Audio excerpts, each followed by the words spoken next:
우리 창세기 16장 1절부터 우리 마지막 절까지 우리 하나님 말씀 같이 한 절씩 교도하겠습니다. 제가 먼저 읽습니다. 아브라함의 아내 사레는 출산하지 못하였고 그에게 한 요종이 있으니 애굽 사람이요 이름은 하갈이라.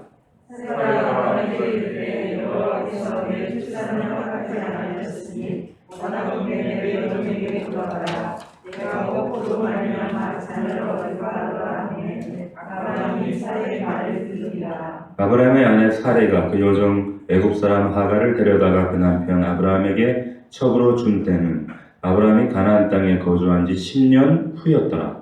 아브라함이 하갈과 동침하였더니 하갈이 임신하매 그가 자기의 임신을 알고 그의 여주인의 임신하니라.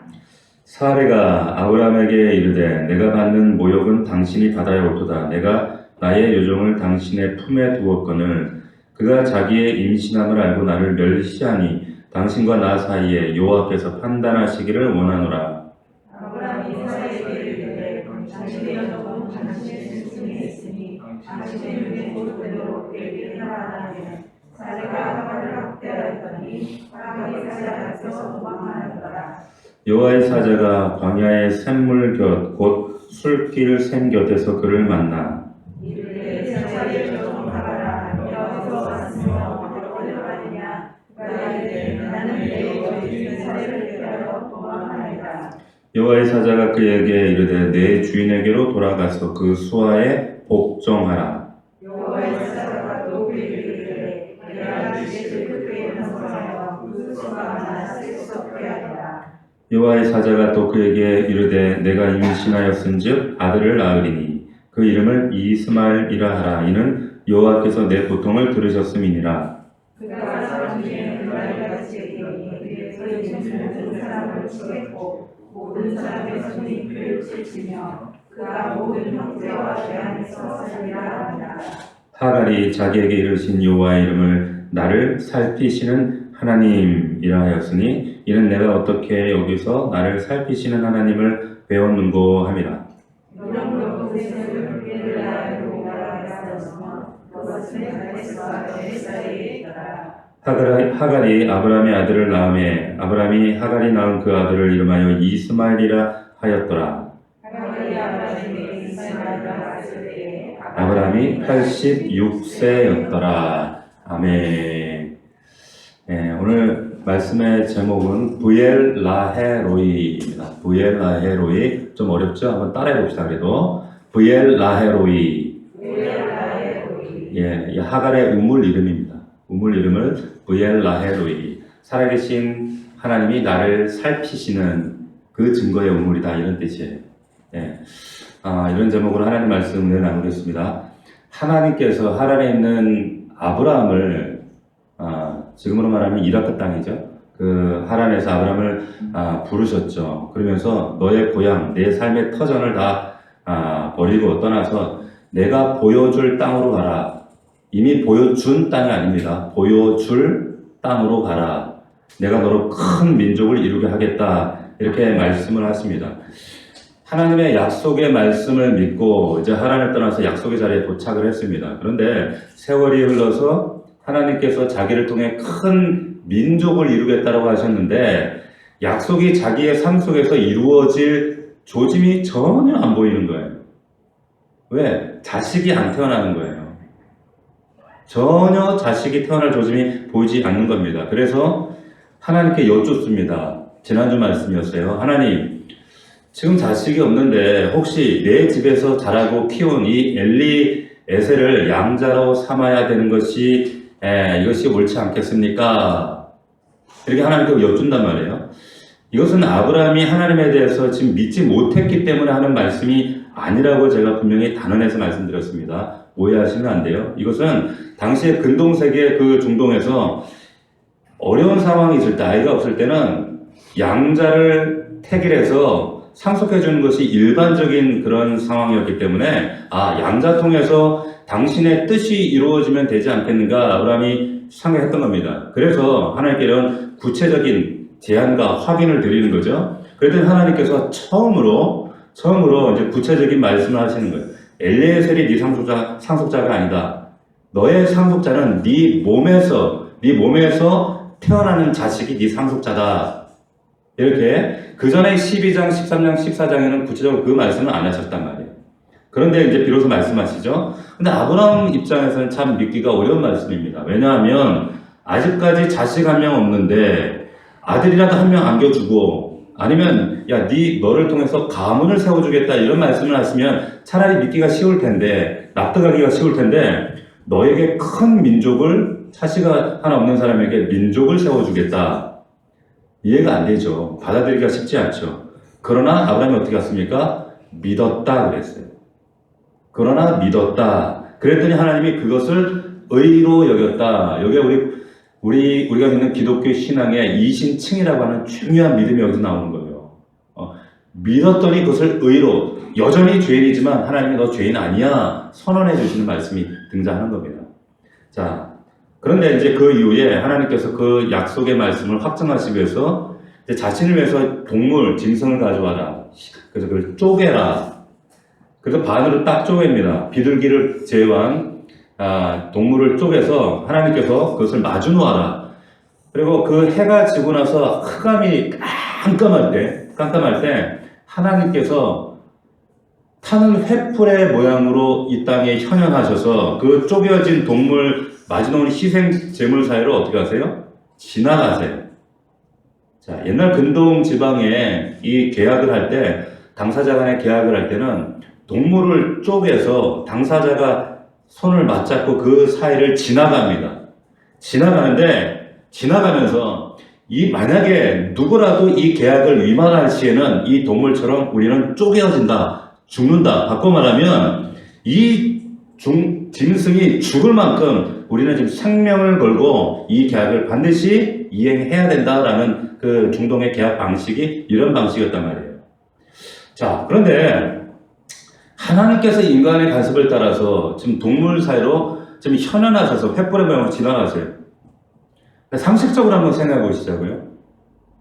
상식적으로 우리가 생각하면 하나님께서 아브라함에게 야, 내가 이제 너에게 복 줄 거고 너는 이제 나만 믿고 따라오면 되는데 네가 그 계약을 위해서도 여기 동물 사이로 네가 지나가라.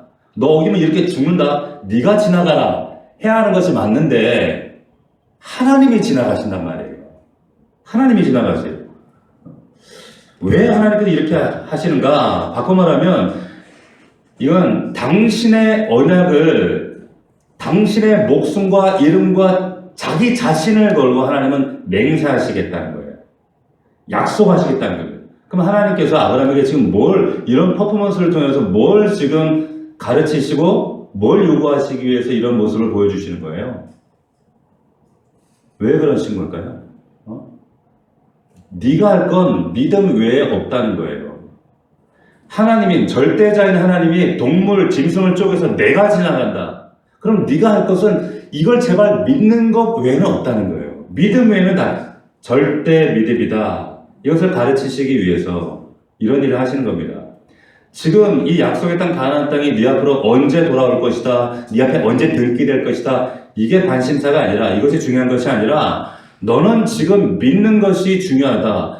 믿음이 중요하다. 이 믿음을 가르치시기 위해서 하나님이 지금 이 방식을 하시는 겁니다. 이게 15장이었어요. 자, 오늘 16장은 아브라함의 아내 사라의 이야기입니다. 오늘 16장 1절을 보세요. 아브라함의 아내 사라는 출산하지 못하였고 이렇게 되어 있어요. 아직 지금 아이가 없습니다.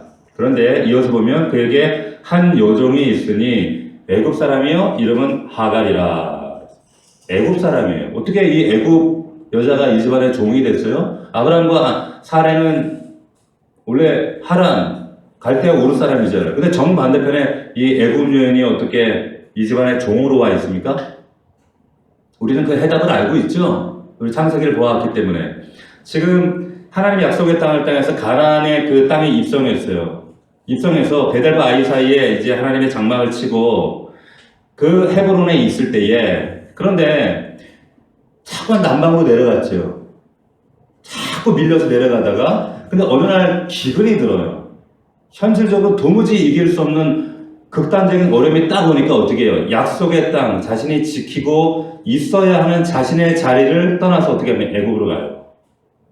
아담에게 지켜야 할 자리는 에덴이었어요. 아담이 지켜야 될 믿음의 경계선은 어디였어요? 선악과였어요. 요셉이 지켜야 될 것은 그 자기 주인의 아내를 손대지 않는 게 그 믿음의 경계선이었어요. 그런데 아브라함이 지켜야 될 경계선은 뭐예요? 약속의 땅에 어떻게든 버티는 거였어요. 그런데 기근이라는 현실이 딱 오니까 하나님께 여쭙지 않고 묻지 않고 바로 애굽 이집트로 내려갔단 말이에요. 자, 거기서 어떤 일이 있었습니까? 자기 아내를 누이라고 속이고 그리고 모욕과 수치를 달고 결국 그 아내를 빼앗긴단 말이에요. 그러니까 자기 아내를 누이라고 하니까 이제 그 이집트의 바로와 이 족보가 꼬이는 일이 생기죠. 그래가지고 그 바로가 이 아브라함에게 예물로 예단으로 준 선물 중에 하갈이 있었어요. 자, 창세기 12장 16절입니다. 제가 읽어드립니다. 이에 바로가 그로 말미암아 아브라함을 후대함으로 아브라함이 양과 소와 노비와 이렇게 되어 있어요. 노비와 암수나귀와 낙타를 얻었더라. 이때 노비로 이제 징집된 따라온 여인이 바로 이 하갈입니다. 애굽 여인이죠. 자, 그리고 2절 보세요. 2절. 사레가 아브라함에게 이르되 여호와께서 내 출산을 허락하지 아니하셨으니, 자, 여호와께서 내 출산을 허락하지 아니하셨다. 아내가 지금 남편에게 하는 말이에요. 자, 그런데 잘 보세요. 이때까지 단지 아이를 못 낳은 거죠. 그죠? 이때까지 아이를 못 낳은 상태인 거예요. 근데 사라는 지금 뭐라고 합니까? 자, 여러분들이 믿음 생활하다가 여러분들이 왜 미끄러지는가? 이 지점에서 잘 미끄러져요. 보세요. 사라가 지금 뭐라고 얘기하냐면 과거형으로 얘기해요. 끝났다는 거예요. 사라가 지금 뭘 하고 있는 거예요? 속단합니다. 속단해요. 왜 속단합니까? 하나님이 내게 출산을 허락하지 않았다. 지금 생각하는 거예요. 오해하는 거죠. 하나님 말씀을 오해하는 거예요. 하나님 말씀을 오해하기 때문에 속단하는 거예요. 지금까지 허락하지 않은 거지 앞으로도 허락하지 않을 건 아니죠. 네, 속단합니다.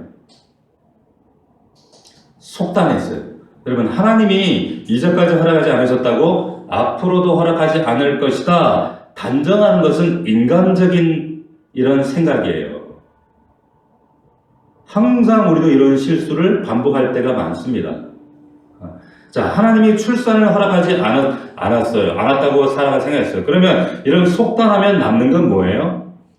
남는 건 뭡니까? 아, 내가 지금 아이를 못 낳지만 하나님의 약속이 이루어질 거야. 이렇게 믿으면 기다림이 남는데, 그런데 하나님이 내가 출산을 허락하지 않으셨다라고 자기가 스스로 결론을 딱 내려버리면 이제 그 다음에 남는 건 뭐예요? 인간적인 방법밖에 남는 게 없는 겁니다. 그렇죠? 기다리지 않는 거죠? 자, 아무런 변화가 없는 남편을 바라보면서 저 인간이 언제 사람들아, 언제 믿음 들어가나, 그러나 하나님 내 기도 안 들으시나 보다 속단하지 마세요. 하나님은 제가 수많은 가정들 보지만 그런 남편들이 아내보다 믿음을 뛰어넘는 남편들을 훨씬 많이 봤어요. 심지어는 목사까지 되는 사람, 목사 되라는 얘기는 아니에요.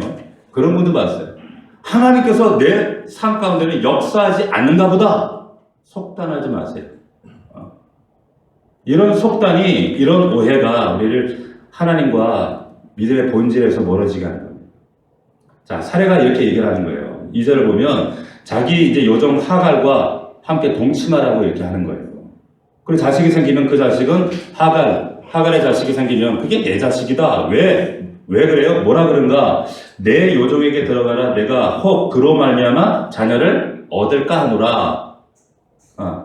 자녀를 놓으면 그 당시 근동세계에서는 그 종의 자식도 주인의 자식이에요. 그러니까 지금 내가 비록 자식이 없지만 이 자식을 동침해서 나오면 그 자식 내 자식 된다. 이러면서 남편에게 제안을 하는 거죠. 자, 여기서 중요한 얘기를 합니다. 여러분, 아브라함과 사레의 차이점이 뭐예요? 15장에서도 이 비슷한 일이 있었어요. 자, 사레가 하나님의 말씀을 믿지 않았기 때문에 지금 이렇게 하는 걸까요? 아니라고 하는 거예요. 잘 들으세요. 여러분, 사례가 누구 아니에요? 아브라함이 아닙니다. 본래 아브라함도 마찬가지. 사례도 하란에서 살다가 하나님이 불러서 지금 약속의 땅에 갈 때 지금 누구 따라간 거예요? 남편 따라갔어요. 그 남편이 누구예요? 믿음의 조상이에요. 하나님께서 남편에게 하신 그 언약의 말씀을 믿고 따라간 것이 사례였습니다. 네 남편에게 큰 민족을 이루게 해줄 거야. 이름을 창대하게 해줄 거야. 그리고 네 민족이 별처럼 많아질 거야. 그것만 믿고 약속의 말씀을 믿고 다 알아요. 다 압니다. 다 믿었습니다. 사례도 믿었다니까요. 그런데 자기에게는 하나님께서 출산을 허락하지 않으셨다. 속다는 겁니다. 그렇다면 내 남편의 몸을 통해서 분명히 말씀하신 네 남편의 몸을 통해서 씨가 잉태될 것이다 라고 말씀하셨는데, 그럼에도 불구하고 다 알고 있는데 이제 이 사람의 마음 가운데 어떤 마음이 들었냐면 오해하고 속단하면서 그러면은 남은 방법이 뭐지?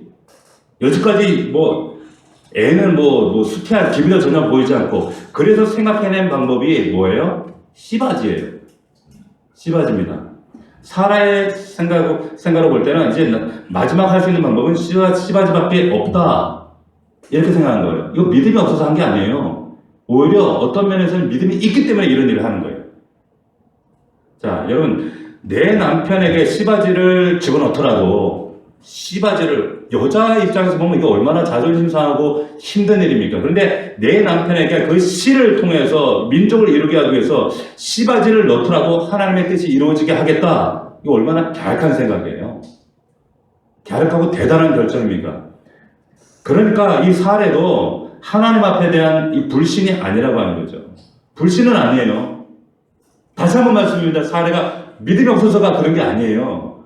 그런데 여러분, 남편에 대한 하나님의 약속의 말씀을 믿긴 믿지만 어떻게 믿은 거예요? 어떻게 믿은 거예요?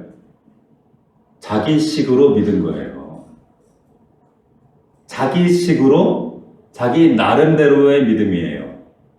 자, 이것을 제가 신앙과 견주어서 비슷한 단어로, 다른 단어로 표현을 해서 저 뭐라 그래요? 신념이라고 얘기하는 거예요. 자기 나름대로의 믿음 같지만 이것은 신앙이 아니라 신념이에요. 왜 속단합니까? 지금 하나님이 나에게 이제 출산을 못하게 하실 거야. 왜 속단합니까? 말씀을 오해했어요. 왜 오해합니까? 믿기는 믿는데 자기식으로 믿기 때문에 이런 일들이 생기는 거예요. 이건 신념입니다. 신념과 신앙은 다르죠. 신념은 자기 자신의 판단의 근거지만 신앙은 믿음의 대상 되시는 하나님, 본질 되신 하나님과의 관계 안에서만 설명되어질 수 있는 거예요. 자, 사례와 아브라함의 가장 큰 차이가 뭔가 보세요. 아브라함도 내가 너로 큰 민족을 이루게 할 것이다 약속을 믿었어요. 근데 자기 몸에서 자식 하나 태어날 조짐이 전혀 안 보이니까, 그러니까 혹 양자를 입양해서라도 이 엘리에서를 통해서라도 민족을 이루는 것이 하나님의 뜻 아닙니까? 라고 여쭈었어요. 근데 사례의 차이는 뭐예요? 여쭙지 않았어요. 여쭙지 않아요. 속단한 거예요. 속단해버립니다. 자, 이건 내 남편에게 씨바지를 넣어주는 게 맞다. 자, 2절을 다시 보세요. 사례가 아브라함에게 이르되 여호와께서 내 출산을 허락하지 아니하셨으니 원하건대 내 요정에게 들어가라. 내가 혹 그로 말미암아 자녀를 얻을까 하노라 하매 아브라함이 사례의 말을 들으니라. 등신 또 이 말을 들어요. 잘 보세요. 아담이 망한 것도 하와만 듣고 망했잖아요. 그러니까 여자들이 얼마나 중요한지 여러분들이 잘 생각하셔야 돼요. 이 자리에 계신 여성 동지들이요. 잘 들으세요. 여러분, 지금 아브라함이 이 일을 제기하잖아요.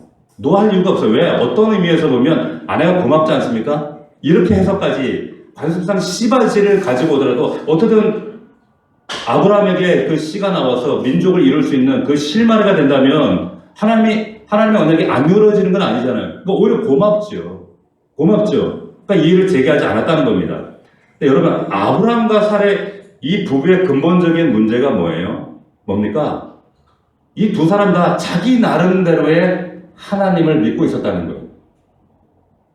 자기 나름대로의 하나님을 믿고 있어요. 하나님을 믿기 때문에 사실 이런 과정도 거치는 겁니다. 그런데 하나님을 믿는다고 하면서 아브라함과 사라의 주된 관심은 하나님에 대한 믿음의 본질, 그 대상에 대한 관심이 아니라 믿음의 결과, 과정, 거기에 관심이 있는 거예요. 여러분, 믿음이라고 하는 것은 본질은 뭐라 그랬어요? 그 대상, 믿음의 내용, 병을 고쳤네, 기적으로 이런 일이 일어났네. 그 내용보다 중요한 것은 그건 누가 했어?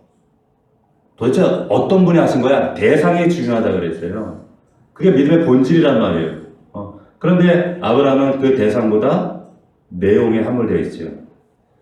자, 지금 너의 몸을 통해서 하나님께서 민족을 이룬다. 그럼 이 너의 몸이라고 하는 것이 아브라함 혼자만의 몸이에요? 아니죠. 하나님께서 남자 아담을 만드시고 아담의 갈비뼈로 여자를 만드셨어요. 그리고 뭐라고 하셨어요? 이제 남자가 부모를 떠나 그 여자와 여자에 가서 두 사람이 어떻게 한다 그랬어요? 두 몸을 이룬다 그랬어요? 한 몸을 이룬다 그랬어요. 한 몸을. 두 몸이 한 몸을 이룰지니라. 그러니까 결혼한 남자 여자가 두 지체라도 하나님은 그것을 두 지체로 보시지 않는 거예요. 남편과 아내, 남자, 여자, 하나님은 한 몸으로 보십니다. 한 몸으로 보시는 거예요. 그러니까 그렇다면 하나님께서 아브라함에게 네 몸에서 태어날 자식을 통해서 민족을 이루겠다. 그렇다면 그래 약속을 하실 때 너의 몸은 아브라함의 몸이기도 하지만 또 누구의 몸이기도 한 거예요? 사라의 몸이기도 한 거예요. 사라의 몸이기도 한 거예요. 사라가 이 하나님의 말씀의 본질을 믿었다면, 의도를 깨달았다면 사라는 그냥 기다리면 돼요.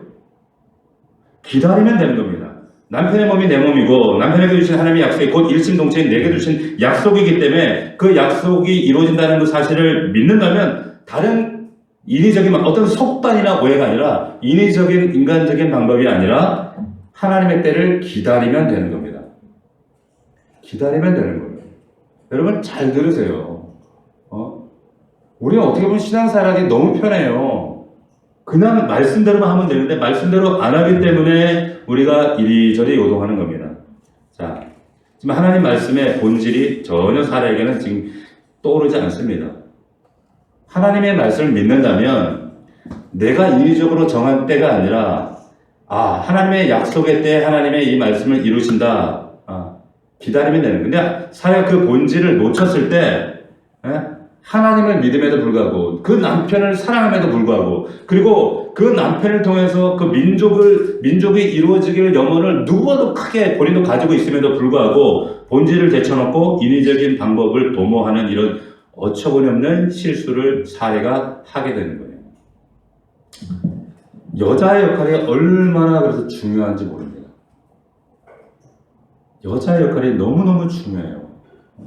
여러분, 하나님께서 여자를 남자의 돕는 배필로 만드셨다, 엣제르라고 만드셨다라고 하는 것은 그 말은 바꿔 말하면 남자는 불완전하다 이 말입니다. 남자는요 불완전해요.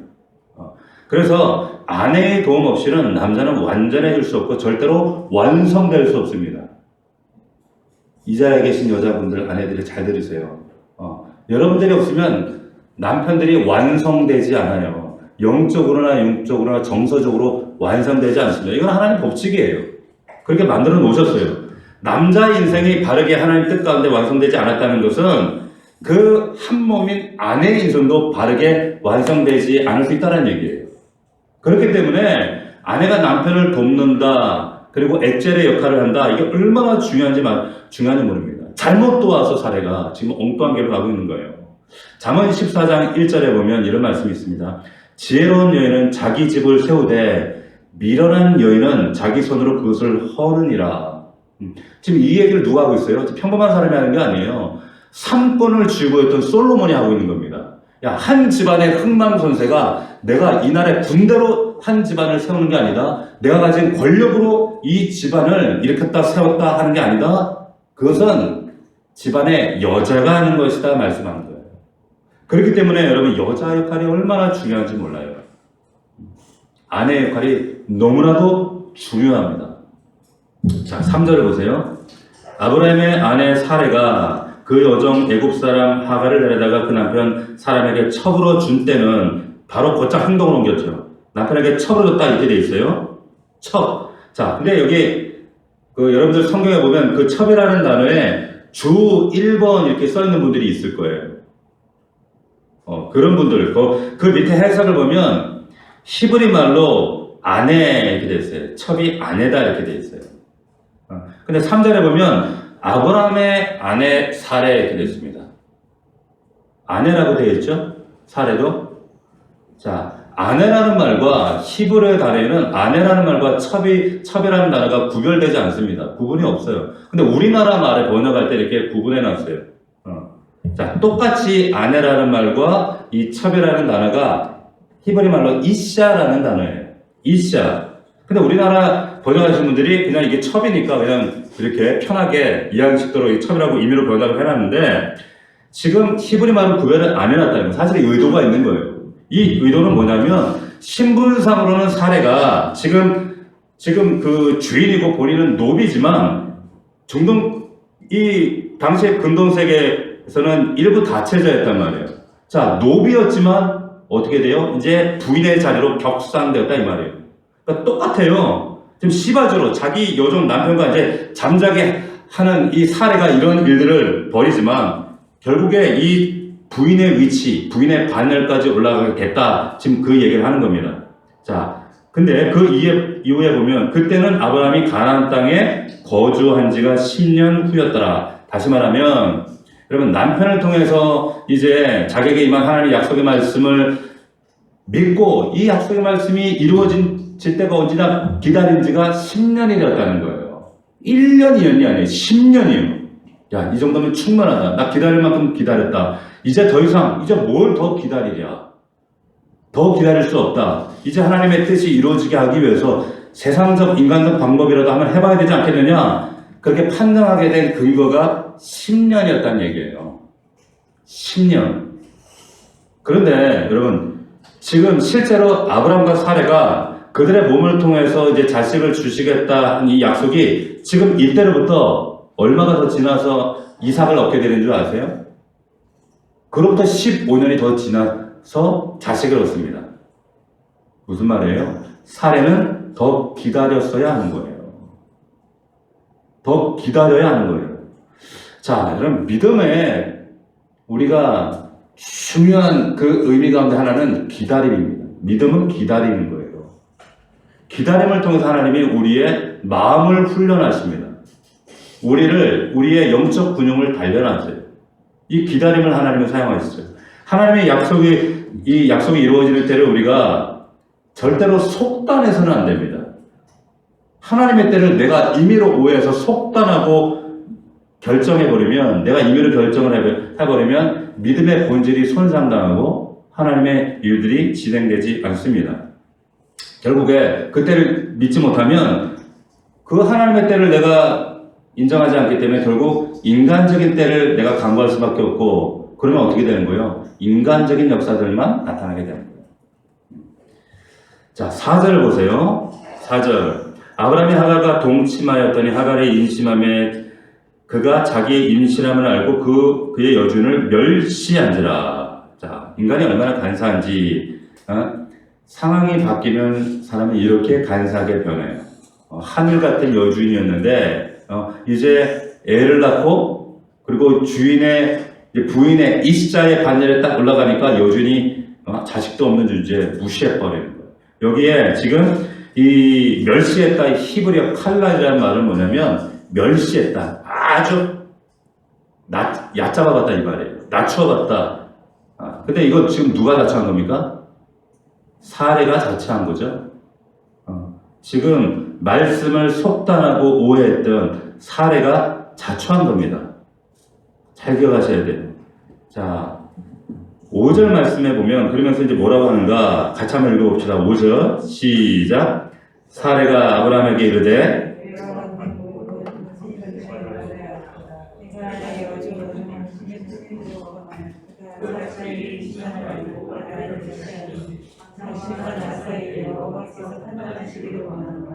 자, 여러분 이 얘기 들어보면 참 이상하지 않아요? 살해하는 얘기가? 좀 뻔뻔한 것 같기도 하고. 지금, 여러분, 살해가 왜 자기 요종 하가를 남편에게 씨바지로 줄 생각을 했어요?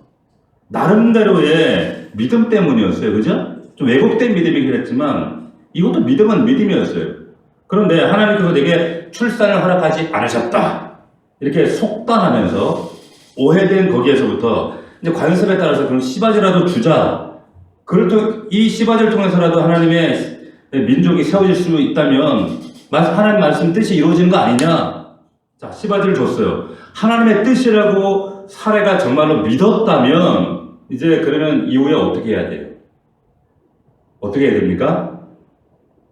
씨바지가 이제 아이를 낳고 설령 자기를 없어 여기고 무시하고 깜보고 그럴지라도 하나님의 뜻이라고 믿고 믿음으로 자기가 행한 일이라면 믿음으로 행했다면 그 하갈의 눈빛이 달라지더라도 그렇게 이렇게 손깔거리고 이러면 안 되죠. 이런 문제를 야기하면 안 되죠. 여기에 남편을 원망하고 남편에게 책임을 너 때문이라고 전가하고 막 분노에 차서 막는데 하나님까지 끌어들인단 말이에요. 잘 보세요. 여러분들은 여러분 뭘 느끼게 됩니까? 이 말씀을 통해서. 여러분 우리가 참되고 바른 믿음의 길을 갈 때는 이런 일이 생기지 않아요. 그런데 우리가 격길로 가게 되면 이런 문제가 발생하는데 우리 어떤 일을 한다면 꼭 믿음의 미명하에서 인간적인 방법들을 이런 식으로 동원하다 보면 절대로 이것은 믿음으로 연결이 되지 않습니다. 전혀 믿음과 무관하게 상황들이 전개되어져요. 뿐만 아니라 믿음이라는 미명하에 인간적인 방법들을 강구할 때 결국 인간적인 문제들이 꼬리에 꼬리를 물고 우리의 삶에 나타나요. 반드시 그래요. 자, 이제 인간적인 방법으로 씨바지 줬는데 하갈이 임신을 하고 눈빛이 달라지니까 막 싸우려고 덤비고 갈등이 생기고 남편을 막 이렇게 막 바가지를 긁고 원망하고 책임을 전가하고 거기다 하나님까지 끌어들여요. 문제가 계속해서 꼬이는 거예요. 우리가 참된 믿음과 나의 인간적인 믿음에 강구하는 이런 방법들을 이걸 구별하지 않으면 항상 인간적인 문제들을 재확대되어지고 재확산될 수밖에 없다.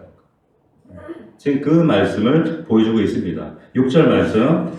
아브라함이 사라에게 이르되 당신의 요종은 당신의 수중에 있으니 당신의 눈에 좋을 대로 그에게 행하라 하며 사라가 하갈을 학대하였더니 하갈이 사라 앞에서 도망하였더라. 참 아브라함이 있잖아요. 우리는 뭐 믿음의 조상 뭐 이렇게 수식은 없지만 참 인간이 쫀쫀해요. 간사하잖아요. 근데 또 다른 한편으로 생각하면은 또 아브라함이 가장 평화로웠던 이 방법밖에 또 없어. 네? 지금 데리고 잘 때는 이샤예요. 데리고 잘 때는. 근데 부인의 바넬이란 말이에요. 근데 여자가 임신하고 아이를 가지면 가정이 파탄나고 막 갈등이 생기고 이러니까 아브라함이 뭐라 그래요? 요정이잖아. 이샤지만 요정이니까 네 맘대로 해. 진짜 인간적으로 참 좀 인격적으로 별로 정이 안 가요, 아브라함이. 근데 하나님이 이런 인간을 지금 믿음의 사람으로 지금 만들어 가신 얘기라니까, 이게. 잘나서 보는 게 아니에요, 아브라함이. 자, 그랬더니 이 하갈이 사라 앞에서 도망하는 거예요. 얼마나 잘 걸렸다, 너. 우리 남편이 이제 갈구라고 했어. 넌 내 요종이야. 이리 와. 너 이샤 웃기고 있네. 너 종이야. 이러면서 눈에 보도 뻔하잖아요. 오죽했으면 도망갔겠어요. 자, 하갈의 입장에서 보면 이것보다 더 억울한 게 어디죠? 자기가 지금 씨바지 하겠다고 자청했습니까? 네? 꿈도 안 꿨던 일이에요. 주인이 시켰어요. 자기는 순종한 것밖에 없어요. 그런데 여기까지 몰고 가서 당하다 이게 결국 도망까지 가니까 얼마나 기가 막힌 지금 일이에요. 7절 보십시오. 7절 같이 읽겠습니다. 시작. 여호와의 사자가 광야의 샘물곁 곧 술길 샘 곁에서 그를 만나. 잘 보세요. 여기 7절에 지금 주어가 누굽니까? 주어가 누구예요? 하갈이에요? 여호와의 사자예요. 지금 하갈이 억울해서 하나님을 찾아 나선 게 아니죠. 여호와께서 먼저 하갈을 찾아오신 거예요. 이게 은혜예요. 하갈이 찾아 나선 게 아니에요. 어디에서? 광야 샘물 곁에서. 광야는 어디입니까? 아무도 없는 곳에, 아무도 없는 곳, 고독과 절망과 그 끝에서 하나님께서 만나 주시는 거예요. 부르지 않은데 하나님 찾아와 주시는, 이게 은혜지요. 자, 어떻게 해야 할지 길이 안 보입니다. 그런데 여호와의 사자가, 구약 성경에 자주 등장하는 표현이 여호와의 사자가, 이 사자라는 말은 말라크라는 말인데, 이 말라크 여호와, 이게 우리말로는 사자, 천사라고 번역되어 있지만 나중에 여러분들 뒤에 가서 보시면 아시겠지만 이 하갈이 이 여호와의 사자를 직접 하나님을 보았다 이렇게 표현을 해요. 그러니까 하나님이에요. 그런데 여기 나오는 이 말라크 여호와, 이 여호와의 사자라는 이 표현은 하나님께서 인간이 볼 수 있는, 인간이 눈으로 확인할 수 있는 현현하신 제2위의 하나님, 그리스도를 말하는 거예요. 그 그리스도를 표현할 때 여호와 말라크 이 표현을 써요. 자, 이 말은 뭐냐면 그 당시나 지금이나 하나님 예수 그리스도는 우리 어떤 상황에서도 우리를 위해서 먼저 찾아와 주신다는 거예요. 믿으시길 바랍니다. 여러분들이 안 찾아도 하나님이 여러분 찾아가세요. 자, 8절을 보시면 이르되 살의 요정 하갈아 내가 어디서 왔으며 어디로 가느냐 물으십니다. 모르셔서 물으시는 겁니까? 아시죠? 하갈아 네가 왜 거기 있느냐? 지금 스스로 생각할 수 있게끔 질문을 던져주시는 거예요. 하갈이 대답을 하죠. 그가 이럴 때 나는 내 여주인 사례를 피하여 도망하나이다. 학대를 견딜 수 없어서 도망하다 보니까 여기까지 왔습니다. 얘기하는 거예요. 자, 하갈에게 당시 해결책은 지금 도망하는 것밖에 없어요. 이게 유일한 해결책이에요. 그런데 하나님께서 뭐라고 하시는가? 9절 말씀 다 같이 읽습니다. 시작. 여호와의 사자가 그에게 이르되 돌아가서 수사에 복종하라. 자, 내 주인의 수하 하갈아 네가 있을 곳은 여기가 아니다. 네가 있을 곳은 네 여주인의 수하다. 그 주인에게 돌아가서 복종하라. 복종하라. 여기 복종한다, 이 아나라고 하는 히브리 말은 이 복종하라는 의미보다는 이게 어떤 의미냐면 겸손해라 이 말이에요. 너를 낮춰라 이 말이에요. 그리고 너를 훈련해라 이 말이에요. 그리고 너를 부인해라 이 말이에요. 이 말이 아나라고 하는 말이에요. 네 여주인의 수하에 가서 복종하라. 지금 그 살의 수하에서 너 자신을 낮춰야 된다. 그 여주인 살의 수하 아래에서 그 상황도 견뎌낼 수 있을 만큼 너 자신을 낮춰야 한다. 너 자신을 훈련해야 된다. 그 살의 수하에서 네가 너 자신을 부인해야 된다. 하나님께 그렇게 말씀하시는 거예요. 하갈에게 왜 이렇게 말씀하실까요? 민족을 이루려면 이 과정을 통과해야 돼요. 아랍이라는 또 하나의 민족을 이루려면 반드시 이 과정을 통과해야 됩니다. 하나님이 거저 복을 주시지 않죠. 자, 하지만 1차적으로 보면 또 이런 의미도 있어요. 지금 이 하갈이 도망하면 어떻게 되는 거예요? 평생 도망자 신세가 되는 거예요. 당시 근동에서 노예가 도망치면 체포당하면 죽여도 상관없어요. 생명이 끝날 수가 있습니다. 자, 그건 네가 갈 길이 아니라고 하는 거예요. 종의 신분은 언제 어떻게 자유를 얻고 해결되는가? 주인으로부터 선언을 받아야 자유를 얻을 수가 있습니다. 그래서 나중에 창세기 21장에 가보게 되면 사레가 나중에 또 이삭을 낳잖아요. 근데 이삭과 사레가 이제 갈등이 생긴단 말이에요. 그러니까 하나님이 야, 하갈 보내라. 그 얘기를 하죠. 그러니까 아브라함이 그 말씀을 가지고 나중에 하갈에게 자유를 줘서 보낸단 말이에요. 그러면 자유예요.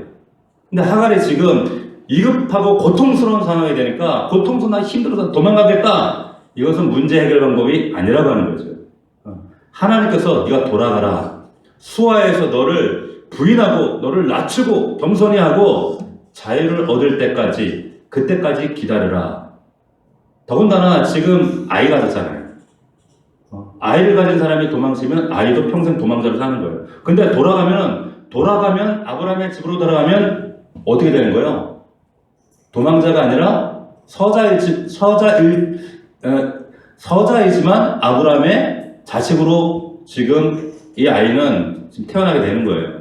그리고 도망자를 안 살아도 되는 거예요. 잘 보세요. 여러분, 하나님 어떤 분이세요? 우리는 하나님을 바라볼 때 늘 믿음의 본질을 잊어버려요. 그러니까 우리 편한 대로 막 신앙생활하고 우리 편한 대로 살려고 하는 거예요. 그러다 보니까 하나님께서 우리에게 본질을 깨워주시는데 자꾸 그 본질을 잊어버립니다. 하가라, 네 본질은 뭐냐? 네가 있어야 할 자리, 네가 있어야 될 때를 있는 거야. 이거 말씀하시는 거죠. 그게 너를 위한 길이고 네 자식을 살리는 길이다 말씀하시는 겁니다. 자, 10절, 11절 우리 같이 한번 읽어봅시다. 시작. 여호와의 사자가 또 그에게 이르되 내가 내 씨를 크게 번성하여 그 수가 많아 셀 수 없게 하리라. 여호와의 사자가 또 그에게 이르되 내가 임신하였은즉 아들을 낳으리니 그 이름을 이스마엘이라 하라. 이는 여호와께서 내 고통을 들으셨음이니라. 자, 내가 그 아이를 원치 않는 가운데 임신하고 그리고 그 아이를 갖게 했던 그 여주인으로부터 네가 얼마나 핍박당하고 고통당했는지 내가 다 안다. 내가 다 알아.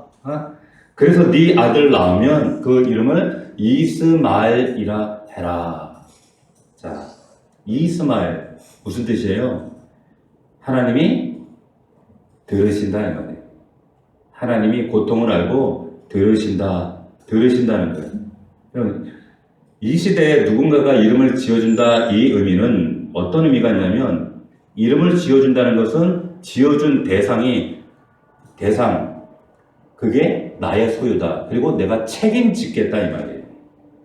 자, 그런데 여기에 하갈의 고통을 들으셨기 때문에 이스마엘이 된 게 아니라 앞으로도 계속 들으신다는 거예요.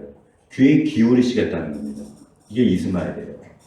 12절 말씀에 보면 같이 읽어볼까요? 시작. 그가 사람 중에 들나귀 같이 되리니 그의 손이 모든 사람을 치겠고 모든 사람의 손이 그를 칠지며 그가 모든 형제와 땅에서 살리라 하니라. 자, 하나님께서 이왕이면 이제 그 태어날 후손들 평화롭게 잘 살고 오순도순 싸우지 않고 그리고 평화의 씨앗들이 될 것이다 뭐 이런 좋은 말들 해주시면 좋은데 자식들이 들나귀 같이 될 것이다. 민족들이 형제끼리 다투고 싸우고 불화하게 될 것이다. 예고하시는 겁니다. 자, 이것이 하나님의 공의입니다. 잘 들으세요. 비록 사례의 실수지만 여러분 심은 대로 거두게 하시는 하나님의 공의를 말씀하시는 거예요. 보세요. 솔로몬이 아버지의 은혜를 입고 하나님의 그 정말 은혜 가운데 정말 융성기를 누리잖아요. 그리고 근데 그 인생의 왕권의 최절정기 때 하나님 외면하고 하나님 말씀을 버리고 아내를 첩을 1000명씩에 두는 그런 타락의 길로 빠져듭니다.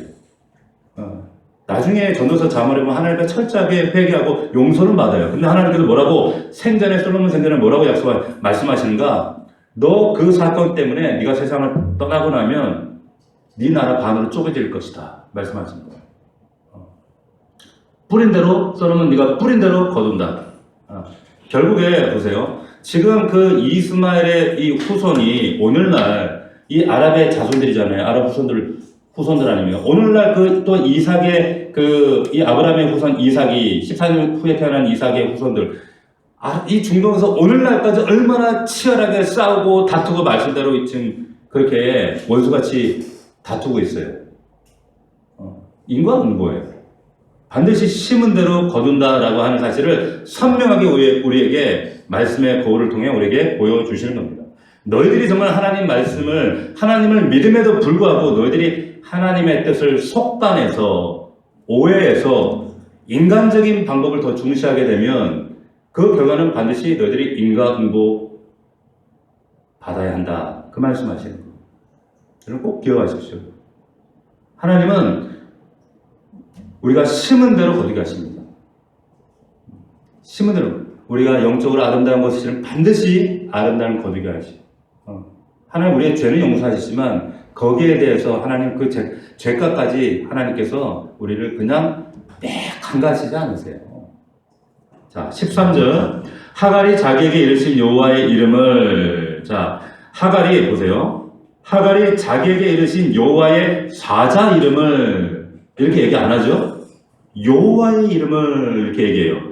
그러면서 나를 살피시는 하나님이라 하였으니 이는 내가 어떻게 여기서 나를 살피시는 하나님을 배웠는고 함이라. 하갈의 입장에서 보면 얼마나 감격지고 감개무량해요. 여주인의 학대를 이기지 못해가지고 광야길 그 고독의 절망 속으로 들어갔는데 그 광야에 홀로 서 있는데 그 살아계신 하나님께서 찾아오셨어.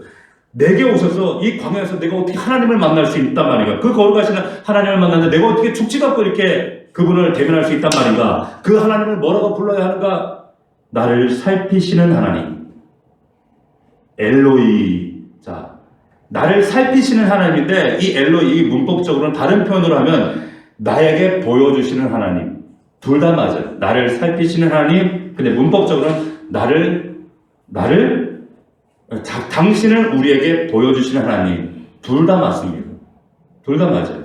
하나님 우리를 살펴주시는 하나님이시지만 살펴주시려면 당신을 우리에게 반드시 계시해 주셔야 돼요. 보여주셔야 돼요. 이것이 지금 이 하갈의 고백이었다는 거예요. 14절 같이 읽습니다. 시작. 이러므로 그 샘을 브엘 라헬로이라 불렀으며 그것은 가데스와 베레스 사이에 있더라. 브엘 이건 우물이란 말이에요. 브엘 라헬로이 이 말은 뭐냐면 살아계셔서 지금 나를 살피시는 그분의 우물이다 이 말이에요. 브엘 라헬로이. 이게 하갈이 하나님에 대한 신앙 고백입니다.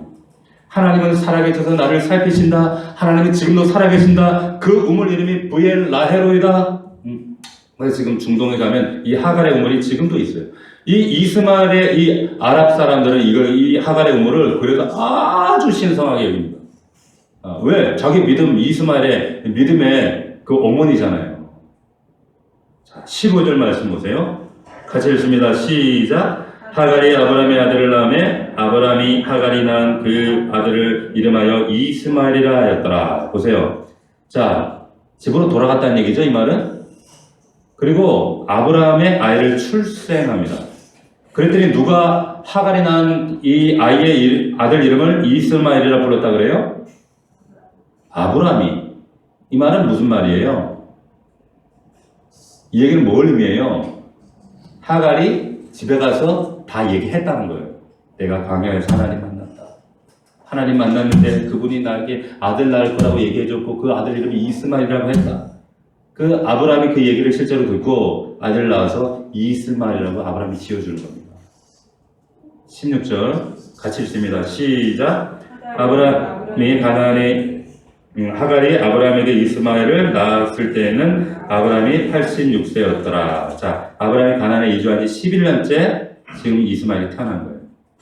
자, 오늘 말씀을 한번 정리해 보겠습니다. 자, 하나님의 뜻을 속단했을 때 우리가 믿음으로 기다리다가 믿음의 본질을 붙잡고 기다리다가 어느 순간 말씀을 오해하고 속단했던 사례가 나름대로는 자기 나름대로의 믿음으로 하나님에 대한 믿음으로 인해서 인간적인 방법을 동원하죠. 그게 시바제였어요. 서자가 태어납니다. 학대를 해요. 사례가 학대해서 도망합니다.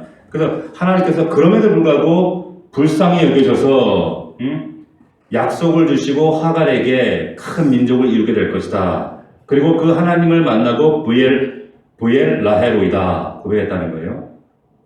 자, 그런데 중요한 것은 뭐냐면 이 하갈의 이 자식 이스마엘에 대해서 그럼 성경은 뭐라고 이 이스마엘을 평가하는가, 이게 중요한 거예요.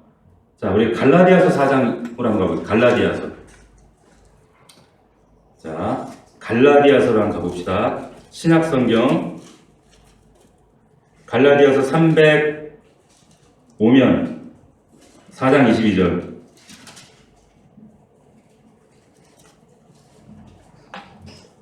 갈라디아서 4장 22절입니다. 이 이스마엘은 그럼 성경은 어떻게 평가하고 이삭은 어떻게 평가하는 건가?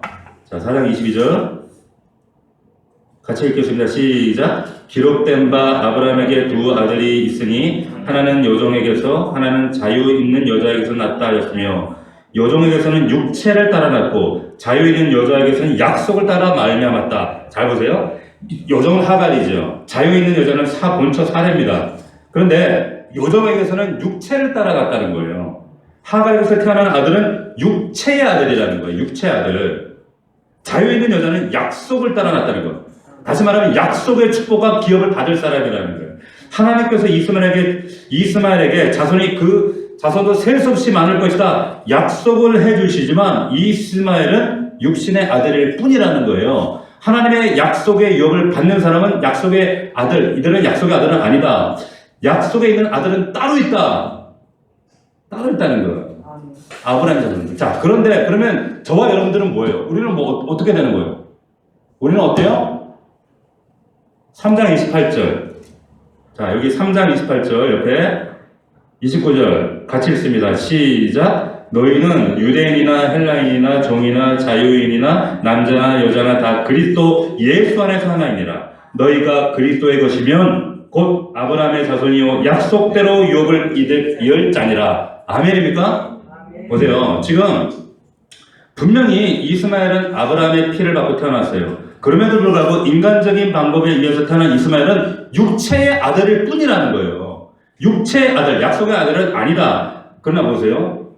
지금 대한민국 이 극동에 살아가고 있는 유태인하고는 이 아브라함의 피 한 번을 받지 않았어요. 우리는 민족도 달라요. 피부 색깔도 달라요. 그런데 지구 반대편에 살고 있는 우리 이 말씀은 그러나 우리는 그리스도 안에 있으면 이 하나님의 약속을 유업으로 이어받은 아브라함의 약속의 자식들이라는 거예요. 어느 쪽이 나아요?